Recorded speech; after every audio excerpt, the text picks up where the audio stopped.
Donc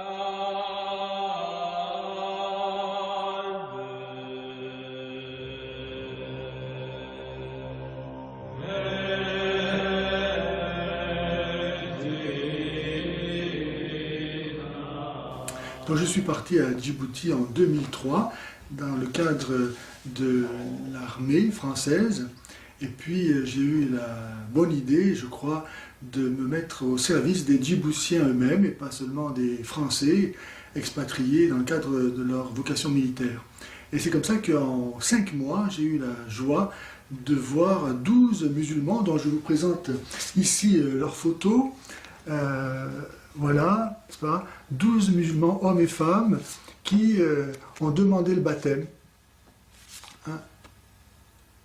Voilà. Et en 5 mois, donc, voilà, le Seigneur m'a envoyé ces braves gens qui cherchaient ni plus ni moins que la vérité. Hein? Je dois dire que j'ai été très étonné de trouver là une absence totale d'esprit missionnaire.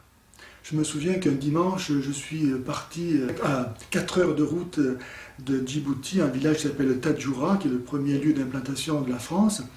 Il ne reste plus qu'une école des frères des écoles chrétiennes avec 4 Français qui sont les seuls chrétiens de la région.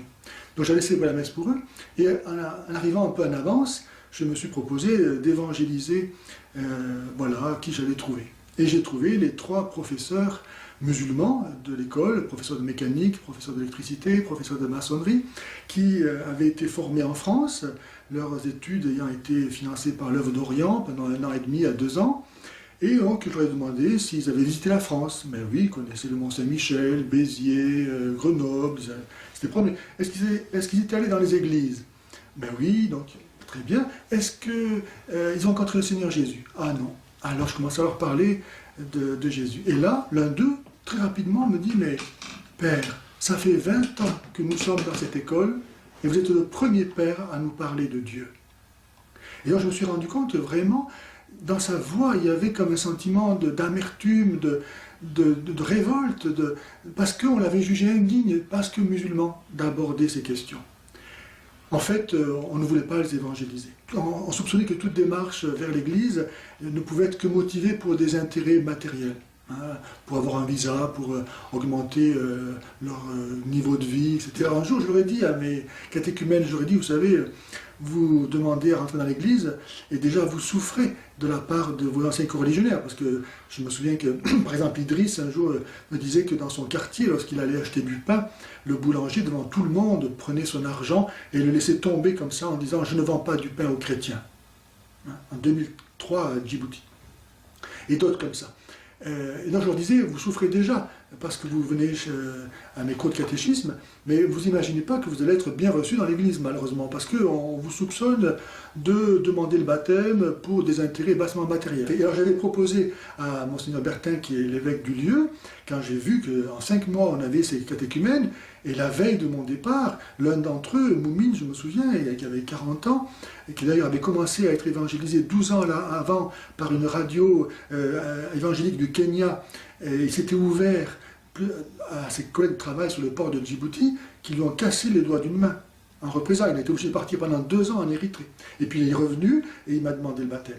Et donc ce Moumine, la veille de mon départ, me dit « Mais Père, restez encore 1 an ou 2, et dans 1 an ou 2, nous serons 100 à 200 catéchumènes. » Pourquoi? Parce qu'eux-mêmes déjà évangélisés. C'était impressionnant. Je me souviens d'un truc qu'à dire qu'il recevait chez lui 7 autres musulmans, à qui il donnait ce qu'il recevait dans mes cours de catéchisme.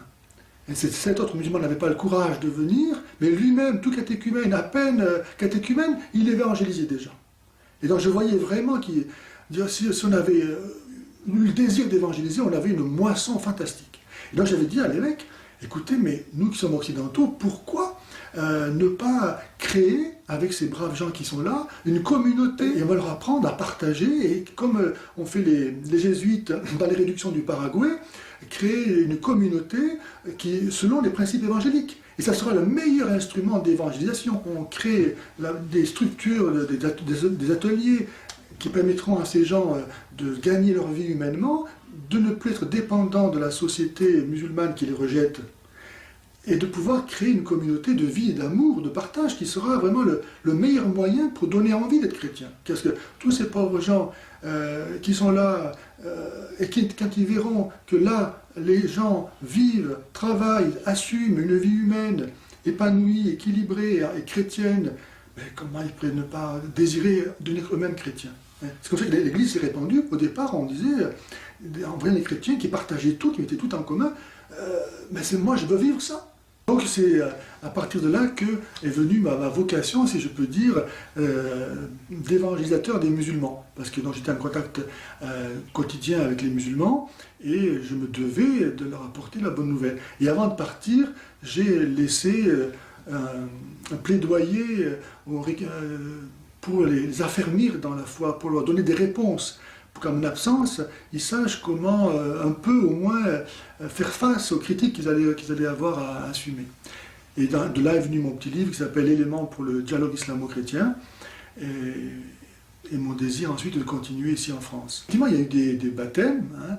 Il y en a qui ont très bien continué. Malheureusement, mon entreprise n'a pas été bien accueillie par les autorités en place, et donc ça n'a pas pu se développer comme on aurait pu le faire. Quand j'ai proposé, par exemple, de créer des ateliers de travail pour créer une communauté qui puisse s'assumer humainement et devenir une communauté chrétienne, sinon, ces pauvres gens, soit ils sont voués à l'apostasie, soit à la mort. C'est l'un ou l'autre. Hein. Donc si on ne leur donne pas les moyens pour survivre humainement, c'est terminé, il n'y a plus d'église possible. S'il n'y a pas un substrat humain capable de porter de façon naturelle l'église, ben la foi disparaît avec. Hein. La vie surnaturelle vient se greffer sur la vie naturelle, mais s'il n'y a pas de vie naturelle, il n'y a pas non plus de vie surnaturelle.